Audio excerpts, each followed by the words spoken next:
leading up to the big jobs report, many, including myself, thought it would be more optimistic than many of the surveys, more from a mathematical reversal than anything else. And indeed, that was the case. And yields moved up and equities moved up going into the number. Then afterwards, we have to look forward to, of course, Jay Powell and company, which, to put it funny, I guess, he's been kind of a Debbie Downer with regard to what's going on in the economy. Some would call him a realist, but he hasn't been the most optimistic, and rates start to go down.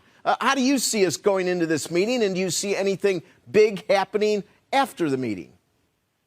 Well, Rick, I've never heard the Fed or anybody at the Fed being described as funny, but anyway, you have a good sense of humor.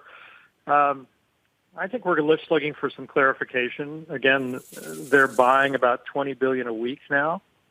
If you look at the amount of treasuries held over last year, it's up almost 2.6 times on the balance sheet, which is now punched through $7.2 trillion. And I think there is a need to somehow get further along the curve of when he talks about the future and what we're going to do afterwards, as you put it. It would be a good thing to start talking about the afterward now. We'll see. There probably shall be some more coming out about the issue of forward guidance. There may even be a reference to, although I'm not sure how effective it would be, of somehow capping rates, which I'm not sure how that will work. But again, the Fed's job is to be as realistic as possible. They're not to be either happy nor sad, but rather just conduct themselves like the only remaining adult in the room. And I expect that will continue.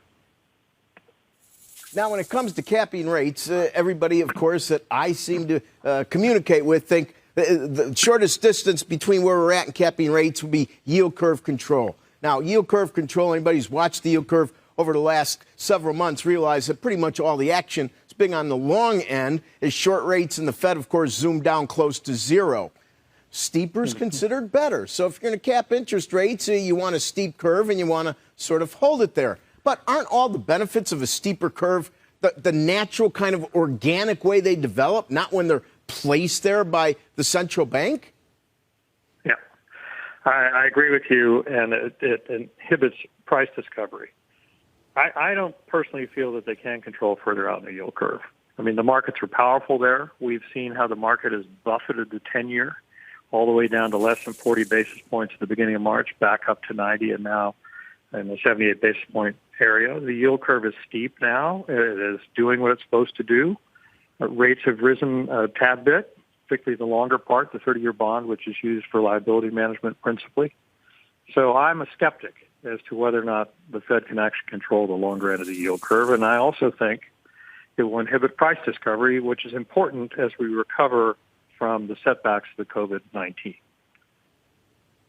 You're right. You know, Richard, the price discovery train may have kind of moved out of the station. Let's get to another area that is a price discovery inhibitor, so to speak. And that is today I wake up and I do a lot of pre-Fed meetings with stories about negative interest rates. This particular story hit the St. Louis Fed Research Group and said, you know, there's a lot of positives with negative rates. You have to stay there a while. Good things can happen. Well, the problem I see is that I don't agree, but I see the ongoing nudging going on. There's stories coming out, whether it's within the Federal Reserve system of research or outside the system of research, the nudging continues. And whether you call it stimulus or subsidies, like negative rates, these aren't transient issues. They tend to recalibrate markets. Markets learn, they grow over some of the changes, and they become permanent no matter what anybody says. It seems as though researchers kind of forget this one point. So once you recalibrate, to think you're going to get the balance sheet down and remove some of these programs in any short order just seems illogical. Yeah. You know, Rick, you've been on this theme for a while. A couple weeks ago, we were looking at what was happening very short term, and the markets were forecasting negative interest rates at the shortest end of the yield curve. I think the Fed's been very outspoken about this. There's always going to be research within the Fed that had different points of view. I'm not sure St. Louis is advocating for this, but the negatives outweigh the positives. The cons outweigh the pros on negative interest rates, and I think Powell's been articulate on that. They don't want to go there. It didn't work in Europe. It didn't work in Japan. It has done nothing but crimp the financial sector, particularly the banking sector. And given our highly developed money market funds and other funds that are available here, plus our powerful banks that cannot make money on a negative yield environment.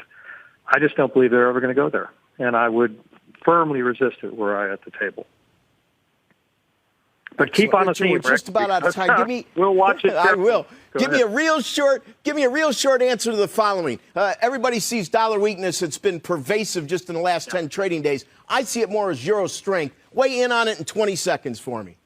Okay, you have to look at the whole index, right? The DXY, it's down for the 10th day out of the last 12.